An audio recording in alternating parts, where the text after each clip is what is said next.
Ayan, na-harvest na natin. Ayan, punta na tayo sa bahay. Ayan.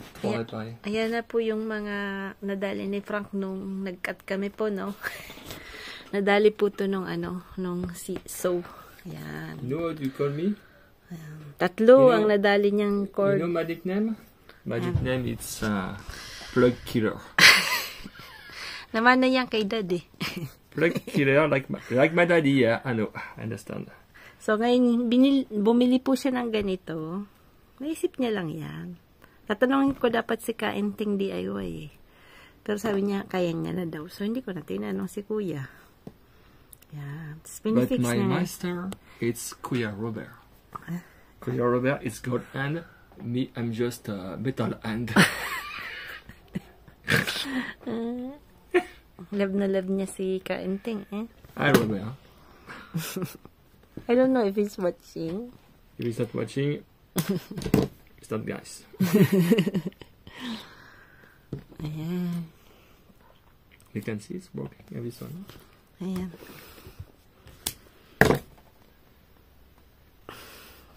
Try niya po kung nag-work.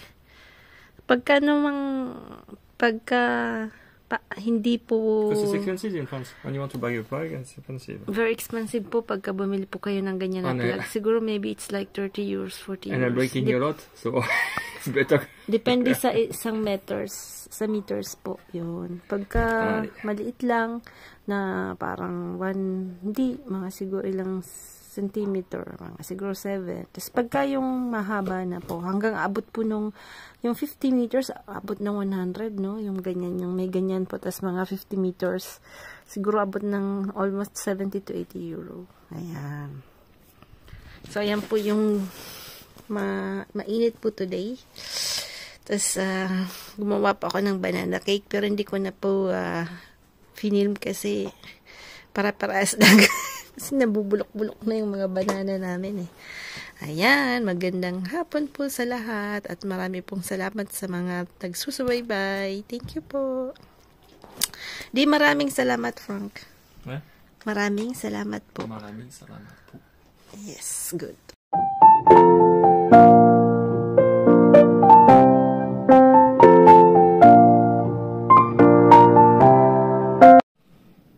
Ayan po, magandang umaga po. Today po is Wednesday. Hindi po ako sumami kay Frank kasi si Wednesday po, di ba yung si Sam, uuwi po siya. Susundin siya ulit ng 11. So si Frank po nag-stay na po sa Perpignan doon ng 3 hours. So mag-grocery po siya. Tapos may bibili niya siya sa Leroy Merlin something. Kasi yung ano po namin, yung CR namin, medyo sira po yung ang tawag nito, yung ganito po, yung faucet na luma na po yun. So, hindi niya makita yung talagang tama. So, babalik po siya doon. Ang kinaganda naman po sa Leroy Merlin, it's yung mga materials pong binili nyo na hindi nyo po nagamit, within 1 year, pwede nyo pa pong isole. Yun. Basta mayroon po lang kayong card nila na Fidelity. Yun. Parang customer card. Yan. Today po, po ako, huhumba. Dito po, yung paa, hindi guys sa atin na isang buo na po. So, yan po yung nabili ko lang. So, ang ginagawa ko pa ganyan, kasi hindi naman sa matagal na sila sa freezer. Para hindi ko po siya, kagabi ko pa po sila tinanggal, no, sa freezer, no. Pagkalulutuin ko po sila kinamagahan, gabi pa lang, tinatanggal ko na po sila sa freezer kasi less 18 degrees po yung freezer namin. So, meron pa akong sodium bicarbonate. Nalagyan ko po ng konti lang. Tapos, doon ko po sila huhugasan, no? Para mawala-wala po yung mga borobacteria dyan. Tapos, ito rin. Ayan. Ito. Kasi kami lang, 3 lang naman po kami. Pag madami po kaming lulutuin, ilang araw na rin pong luulamin, no? So, ayan. Para hanggang mamayang gabi lang po yan. Para mamayang gabi po, hindi na po ako magluluto ulit. Kasi minsan, dami po naming work sa labas. So, ayan. Lang naman yan. So, hugasin ko lang na konti para lang yung sodium bicarbonate medyo matanggal-tanggal yung maganda po yung sodium bicarbonate. Ako po laging may ganyan sa bahay. Siguro mga 4 na ganito po yung ganyan ko. Kasi halos ginagamit ko po siya. Ayan. Po sa ano namin, no, sa washroom. Kaya narinig niyo po yung washing machine. Ayan, sa washroom po tayo. Kasi ito po yung nabili namin na ano, matatag po tong, yan, pagka may kinakat po ako ng mga baboy, ganyan-ganyan, dito ko po kinakat. Kasi, tingnan niyo po, maganda pong magkat dito. So, ayan, dito ko po ikakat to. Then, ayan na po. Luto po ako ng adobo, ng humba, ganyan. Pinapakuluan ko muna po yan. Tapos, pag mga nakakulong po na siya, siguro 2 minutes lang po, no? Para lang po matanggal yung sebo, huhugasan ko po siya ulit. Mas maganda po kasi maganda po yung ano yan. Lalagyan ko lang po siya ng asin. Ayan. Yan. Pag nagkulo na po yan, mga 2 to 3 minutes, pag nakita nyo po marami ng sebo, papatayin nyo na po, tapos huhugasan natin po. Tsaka natin po siya ihuhumba. Ayan. Tayo ko lang pong kumulo yan, tapos huhugasan ko na po, no. Yung sebo niya po, nakita ko po to sa YouTuber din, na Chinese, no po. Kasi pagka yung sa Yunnan, ano, meron po silang parang festivities, parang sa atin, Barrio Fiesta. Yun, nakita ko lang na ganyan yung ginagawa nila. Yung kawa-kawa din po yung ano nila, mga kawa-kawa. Nakakamiss po yung fiesta sa atin, I mean, yung sarap ng kainan. Tsaka yung perya. Ayan. Diba? Yan. Para po yan. Pag nagganyan na po, hindi naman po nyo talaga, mga siguro, 3 minutes lang po, no? Tatanggalin na po natin yan, tapos huhugasin natin. Sa running water natin yung hugasan, no po. Ganun po yung ginagawa niya yung YouTuber, no? So, ako naman dati, parang ayoko kasi sabi ko mawawala yung lasa. Pero hindi naman po. Yan. Hindi pa naman po kasi siya luto. Basta lang matanggal po yung ano. Lagyan ko rin pa pala ng konting paminta na po. So, ayan. Para lahat po ng sebo, tanggal siya. Parang malinis na malinis po yung karne. Kaya, ang ganda po nung sauce niya after, no? So, pagka nag-aadobo po, maganda po talaga yung may paa kasi yung sauce niya medyo malagkit na konti, mapulot-pulot na konti. Masarap po. May dikit po yung ano niya. Ayan. Ganyan po yung, hindi ko po kasi yata napakita last time yung whole na process nung paggawa ko. Ano ko lang po to shinare kasi maganda yung experience. Ayan po. Napapahinuruan lang natin. Ewan ko po kung mag-outdoor cooking ako kasi medyo may, malamig po yung hangin. Tapos dito po kasi sa amin, pag mahangin ako, pag sa labas po, mahirap. Ayan. Titingnan ko po, lalabas po ako mamaya. Titingnan ko po. Ayan, painaan natin kasi tinignan ko yung labay. The same time po, naglalaba ako na washing machine po. So, kailangan po natin ng konting asukal na po. Ayan, lalagyan po nilang asukal para yung maganda po yung kulay, no? Nung ating humbak. Yung iba, lalagyan po nila ng atsuete. Kaya lang, si Manay tinatamad. Yan. Next time, try po natin yung gano'n. Lagyan natin yan. Yan.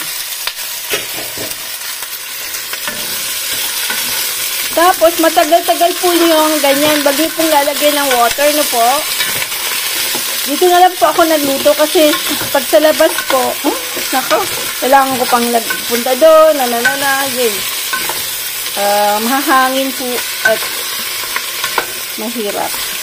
Pero mamaya po titingnan natin yung mga ornamental plants natin, no po. Kasi check ko po kung hindi po sila baka nag-frozen na po, no. Ayan. So, kailangan po natin ng gloves. Yun. Ayan po yung gloves. Dito po, tinutusok dito, no? Kasi, pag nasapa nyo po yan, pag nakain nyo po yan, iba po yung lasa niya, no? So, si Dad po, yung tatay ni Frank, tinutusok niya yan po sa sibuyas. Ayan po yung gloves, ha? Maganda po siya sa baboy. Ang bango niya po. Nakakapagdala po siya ng something na lasa. Ayan. Ayan na po yung ginawa ko, no? Tapos lalagay lang po natin dyan. Tapos medyo ganyan. Tingnan nyo po, walang sebo. Pag ginanyan nyo mo, malinis po yung karne. Yun po yung ikinaganda na pakuluan nyo muna, tapos hugasan. Yan. Malinis po yung, kasi nung ginawa ko po yan sa labas, hindi po kita, no? Kasi mausok. So, sabi ko dito natin lalagay. Yan. Ganyan po yung magiging ganyan yan po. Malinis po siya. Wala pong mga sibo-sibo. So, yun po yung kinaganda na papakuluan nyo ng ilang minutes. Pag after 3 minutes, hugas. Ayan. Gaganyanin ko muna po siya. Hindi ko muna po siya lalagyan ng water. Ayan, ng ilang minutes, no. Yung common na vinegar ang ilalagay ko po. Normally po ang nilalagay ko apple cider na po. Ito po yung ilalagay ko kasi medyo maanghang po to. Yung ginawa natin na ano po, no, na preserve natin na chilies, no. So, si Sam po iniinom yan. Ang sarap-sarap po siya sa pagka ano po kayo naggawa po kayo ng daing, no. Masarap po siyang isaw-sawan. So, yan po yung pang-aano natin. Ang bango niya po kasi. So, para meron pong konting, asim at konting,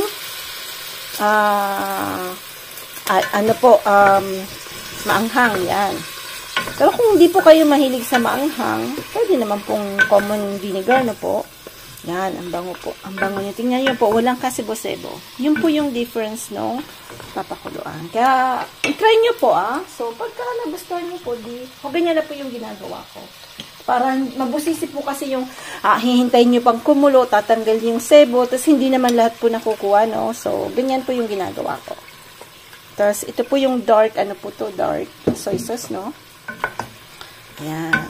Tapos, hindi ko muna siya lalagyan ng sabaw, no po, para yung matulahok sa karne, no? Matulahok po siya dyan. Ayan. Ma-absorb niya po yung sauce, yung soy sauce sa kanyang balat at bininamnam. Ayan. Ang bango-bango niya na po, no? Habang po ako nagpa-plancha, linuluto ko to po. Pero pagka yung nasa labas po ako, kaya po minsan nag-outdoor cooking po ako, para na-check ko po yung linuluto ko sa labas, no? Pag nasa garden po ako. Tapos pag nasa loob naman ako ng bahay, ginagawa ko pong magligpit, ayan, mga malansya. Kasi dito po, pag nasa abroad ka po, sarili talaga, wala ka pong maaasahan na iba, kundi sarili mo lang po. So, you need to, lalo na po pag nag-work, kailangan nyo pong organize. Ayan, nung nag-work po ako sa Limo, within 4 years na po. So, may organization po kami. Kahit si Frank po hindi po siya nagpa-plancha kasi hindi niya gusto, but siya po yung nagtatawag nito, nagugas ng mga plato. Although meron po kaming washing la vessel ang tawag po sa sa wash ng mga plates. Although may ganyan po, pero tinutulungan niya po akong magtupi, magganyan-ganyan kasi pagdating ko po pagod din po ako. So ayan, yan po yung mga buhay-buhay namin dito. Yan, hintay ko po sila, 11 pa po sila darating, mga 11:20. Habang pong hinihintay ko, namamalansya po ako sa kwarto. Ayan. Ayan na po yung humba natin, no? Hindi ko po yan sinabawan. Tingnan nyo po. Pero kailangan ko yatang konting sabawan. Konting-konti lang. Gusto ko po kasi yung hindi siya, hindi ganun kasabaw kasi mas masarap po yung ganun. Anyway, ayan na po siya. Kukunin na natin yung malaking kalabasa. Ayan. Kasi, yan po yung ipapartner natin sa humba. Ayan. Tingnan nyo po, dahil sa lamig di na nabubuo. Ayan, di na nabubuo po yung mga bago, no? So, kailangan na nating, hindi na po sila, stop na po sila ng paglaki. So, ayan. Kukunin na natin. Ayun. Tapos ito, siguro kukunin ko na rin yung mga mustasa, no? Kasi nagtataraasan na po sila. Papatuyuin natin, tapos ibuburo ko na lang po ulit. Nagbago na po yung rules ng YouTube, no? So, kailangan po magkaroon po ng ng 4,000 watching hours within 365 days. Yun. Kaya ako po kulang pa rin po ako ng mga 900 hours kasi nag-stop po kasi ako So, nag 1 year po ako nung 2022 yata, no? Tapos nag-stop po ako kasi syempre busy sa work, tapos ayun. So, ayan. Pero nagpapasalamat po ako sa lahat, no? Sa lahat po na sumusuporta, sa lahat pong nanonood. At hopefully, manunood pa ulit. Ayan. So, maraming pong salamat. So, we will try with Frank na pag naka-ano po, ay mag-ano po tayo, magti-trip po tayo, no? So siguro kasama namin sila mom and dad, no? So yan, hintayin po natin yung mga trip namin. Yan, pupunta po tayo dito lang po sa France, tapos siguro sa Spain. Yan, kaya sa lahat po maraming pong salamat ulit. Ayan, thank you po, mabuhay po sa lahat. Tinatry ko pong panoorin din po yung mga live, no? So kailang yung hours po natin is different. So, pero pagka nakita ko pong may nag-live, I try to watch. Ayan po. Thank you po sa lahat. Press na natin to na po. So, hindi na po ito lalaki. Ayan. Diyos ko. Ano pala to matigas na konti Yan. Ilang kilo kaya to? Ilikikiluhin natin sa bahay. Yan. Tapos yung iba, sayang naman nakukunin ko na, liliit pa po, ayun. Pero hindi na po talaga, hindi na lumalaki hindi na. Tingnan mo, pabulok na. Kunin na natin to. Yan. Try natin na lutuin. Bubuksan natin kung okay. Tapos ito rin po, hindi na yata kasi nag-aano na sila, no? So harvest na po natin. Tayong kalabasa lang, no? Kuha tayo ng konting sili. Yan, sili. Yan, dami pa po kasi sanang mga bunga, kaya lang hindi na yan matutuloy. Ayan, sad. Tingnan natin kung ilang kilo, no? Ito 1,200. 1.2 kilo. Ayan, 1.2 po itong isa. Maliit lang po ito eh. Yung isa medyo malaki. Hanggang 3 kilos lang po yung anuhan ko Malamang itong isa. Mabigat. Mabigat siya. So, 2.5. Ito po. 2 kilo. Nakalahati. Yan. So, kinuha ko na po kasi hindi na po lumalaki. Yan. Try ko pong pakbet na kalabasa lang kasi wala po akong ibang ingredients, no? So, ayan. Na po yung kalabasa natin. Ang sarap niya po, Tinikman ko po yung ganito. Harap po. Lutong.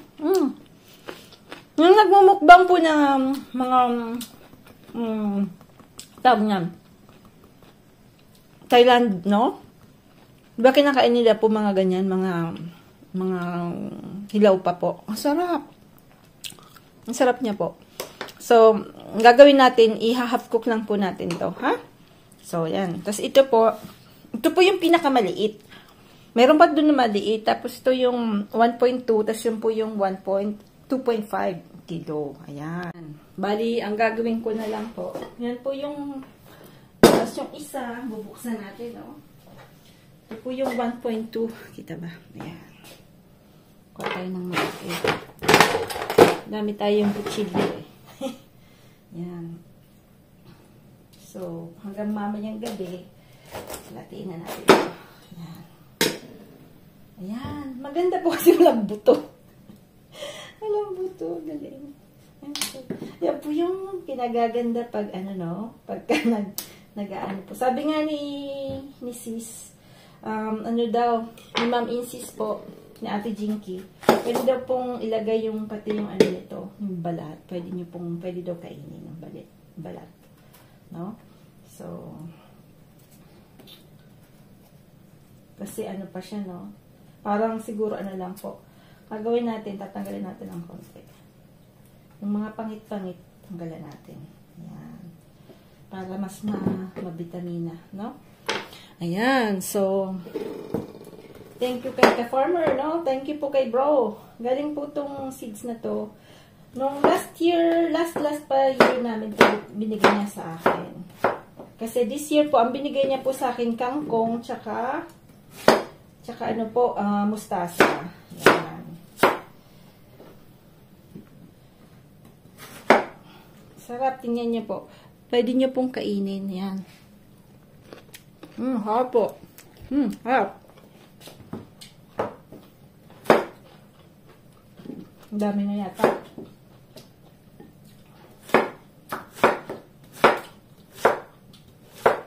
Dami na. Hindi na natin anuhin yung iba kasi sayang naman po pag hindi fresh. Pwede natin isalad. Nagi. Sarap.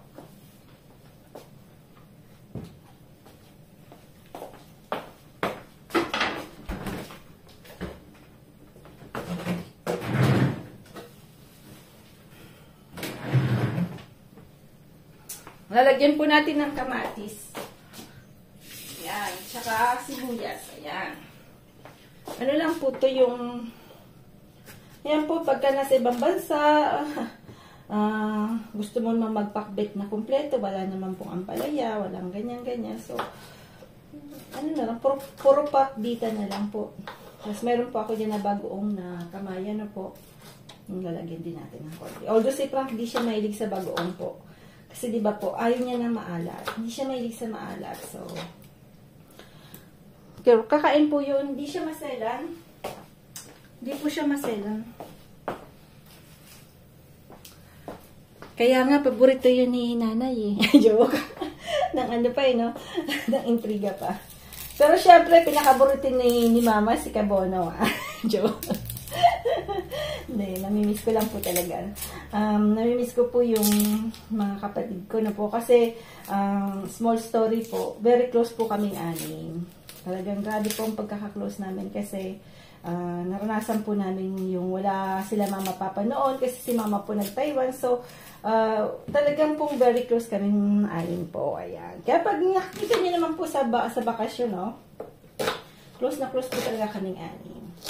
Kaya minsan, pagka yung mga sakalatian na ganyan, I mean, it's yung asaran po, it's nature. Natural lang po yun kasi, ganun po yung anuhan namin, lambingan namin magkakapatid na po. Tsaka, tulungan po, ganyan. So, I hope na hanggang tumanda kami, ganun pa rin. Although, may mga ganyan-ganyan din, syempre, di mawawala po yung sa family po. Uy, wag nyo lang pong, yung palakihin yung something. So, natural na po yun sa magkakapatid na po. Kita ko kila Osh din, minsan, dalawa anuhan din. But after, it's okay. Ayan. Balik na tayo dito sa ating, ano po yung ating adobo. Humba.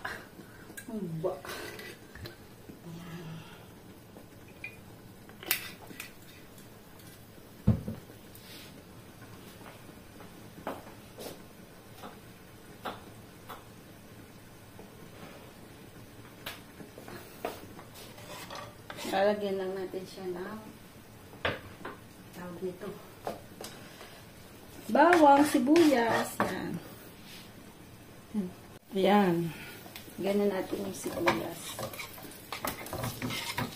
Dapat po yung kamatis medyo luto-luto na po. So, kasi matututo na naman. Matututo na.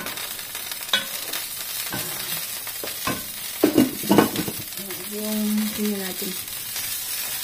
Para po yung sauce yan, yan pong kamatis natin, yung mapupunta doon sa gulay natin na po. Dapat luto-luto siya.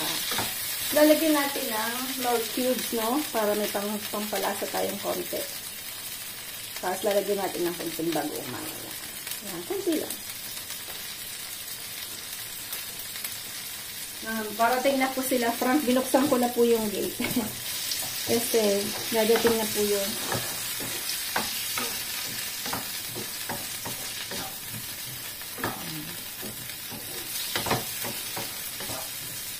yan.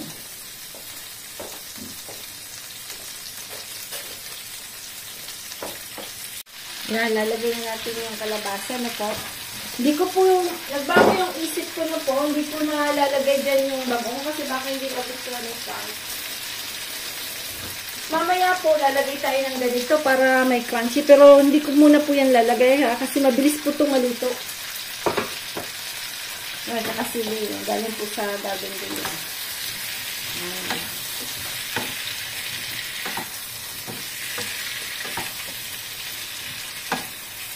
Lagyan na rin natin ng bagong isip ko. Kasi sa Pinas naman po, kumakain siya ng pinakbet eh. Nung nag-ano po kami, nag-road trip po kami, no? Umano po siya, kumain siya, yun po yung pinili niya sa turo-turo. Kumain po kami sa bandang, saan ba yung Dao ba yun? Basta, nag-stop over po kami. Ang pinili niya po ay pakbet. So, mahilig po talaga sa gulay. Yan, so, para may lasa po. Yan, yan na. Yan. Pwede na rin yan po kasi ganyan talaga pagka wala kang something-something patis.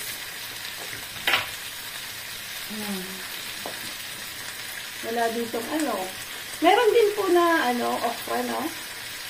Kaya lang mahal. Mahal at malayo pa. So, ang niluluto ko po, yung nasa garden ko po. Ayan. So, lalagyan natin ng sabaw ng humba, no, para masarap. Kunti lang,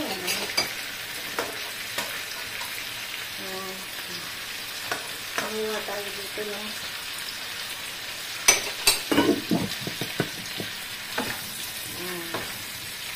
Tatakpan natin at yan. Panalo na naman yan. Po yung natin, yung kimchi, no? So, kukuha po ako ngayong lunch. Tapos, initin natin to. Lalagay na natin yung Sabi ni Frank, masarap daw. Sabi niya, masarap. So, yan. Kaya na tayo. Lapit na tayo kumain. Lalagay natin itong para masagsip. Pwede din pala natin lagyan dito yung kaisam. Lagay natin doon sa dito sa sisam kasi mas gusto niya siguro yung lasa nito. Naman pag ganyan, pag may anak ka talaga kailangan ayan. Ayan na po yung namin, yung lunch namin. Ayan. Yan yung kay Frank. Ayan, si Sam, ayan. Ayan, ayaw mo pa. Mga pagod. Sarap? C'est bon. C'est bon? Ouais. Ka naman, mali yung gawa niya, no? Stop po yung yun. Mag-a-alarm. No alarm. Ha? Vas-y, papu, vas-y. Ayan, nagulo pa rin ito. Ah oui, c'est pas branché. Nakot ako na dimugog na ito. Buang talaga. Ah non. Ah? Kasi? Marche pas. Ah, marche pas? Si, ça marche. Ah, mais il fait un drôle de bruit. Ouais. Ça marche? Beaucoup plus courant, non? Bon, celle-là, on peut utiliser celle-là. C'est vrai. I think this one, déjà avant, I think this one is really, it's not working because we once used this one before.